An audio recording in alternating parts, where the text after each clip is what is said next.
कृष्णं वन्दे जगद्गुरु श्रीमद्भगवद्गीता।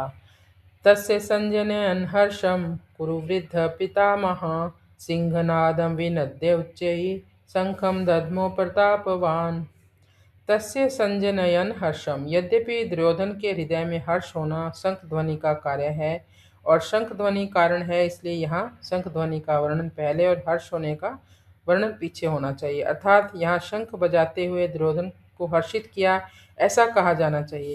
परंतु यहाँ ऐसा ना कहकर यही कहा गया कि दुर्योधन को हर्षित करते हुए भीष्म जी ने शंख बजाया। दुर्योधन को प्रसन्न करने के लिए भीष्म ने शंख बजाया। कारण कि ऐसा कहकर संजय भाव प्रकट कर रहे हैं कि पितामह भीष्म की शंख वादन क्रिया मात्र से दुर्योधन के हृदय में हर्ष उत्पन्न हो ही जाएगा। भीष्म जी के इस प्रभाव को द्योतन करने के लिए ही संजय आगे प्रतापवान विशेषण देते हैं। कुरुवृद्ध। यद्यपि कुरुवंशियों में आयु की दृष्टि से भीष्म से भी अधिक वृद्ध बालिक थे, जो कि भीष्म जी के पिता शांतनु के छोटे भाई थे। फिर भी कुरुवंशियों में जितने बड़े बूढ़े थे, उन सब में भीष्म जी धर्म और ईश्वर को विशेषता से जानने वाले थे। इसलिए ज्ञान वृद्ध होने के कारण संजय भीष्म जी के लिए कुरुवृद्ध कह रहे हैं।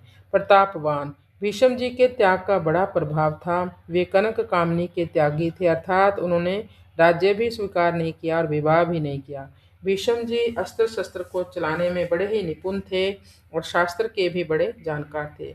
उनके इन दोनों गुणों का भी लोगों पर प्रभाव था। जब अकेले भीष्म अपने भाई विचित्र वीर्य के लिए काशीराज की कन्याओं को स्वयंवर से हरकर ला रहे थे, तब वहां स्वयंवर के लिए इकट्ठे हुए सब क्षत्रिय उन पर टूट पड़े। परंतु अकेले भीष्म जी ने उन सबको हरा दिया, जिनसे भीष्म अस्त्र शस्त्र की विद्या पढ़े थे। उन गुरु परशुराम जी के सामने भी उन्होंने अपनी हार स्वीकार नहीं की। इस प्रकार शस्त्र के विषय में उनका क्षत्रियों पर बहुत प्रभाव था। जब भीष्म शरशैया पर सोए थे, तब भगवान श्री कृष्ण ने धर्मराज से कहा कि आपको धर्म के विषय में कोई शंका हो तो भीष्म जी से पूछ लें, क्योंकि शास्त्र ज्ञान का सूर्य अस्ताचल को जा रहा है। अर्थात भीष्म जी इस लोक से जा रहे हैं। इस प्रकार शास्त्र के विषय में उनका दूसरों पर बहुत प्रभाव था। पितामह।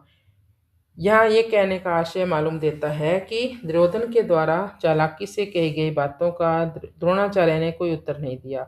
उन्होंने यही समझा कि दुर्योधन चालाकी से मेरे को ठगना चाहता है, इसलिए वे चुप ही रहे। परंतु पितामह दादा होने के नाते भीष्म जी को दुर्योधन की चालाकी में उसका बचपना दिखता है, इसलिए पितामह भीष्म द्रोणाचार्य के समान चुप न रहकर वात्सल्य भाव के कारण दुर्योधन को हर्षित करते हुए शंख बजाते हैं। सिंहनाद विनद्य उच्चे शंखम दध्मो।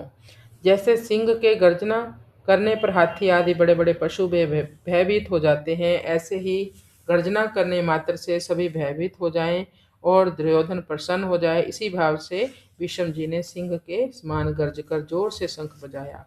दुर्योधन के साथ द्रोणाचार्य का विद्या का संबंध था और भीष्म जी का जन्म का अर्थात कौटुंबिक संबंध था। जहाँ विद्या का संबंध होता है वहाँ पक्षपात होता नहीं, पर जहाँ कौटुंबिक संबंध होता है वहाँ स्नेहवश पक्षपात हो ही जाता है।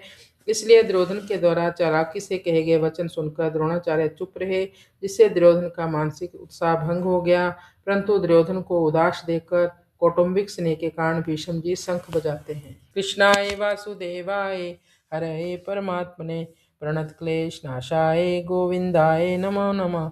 पितामह भीष्म के द्वारा शंख बजाने का परिणाम क्या हुआ, इसको संजय आगे के श्लोकों में बताएंगे।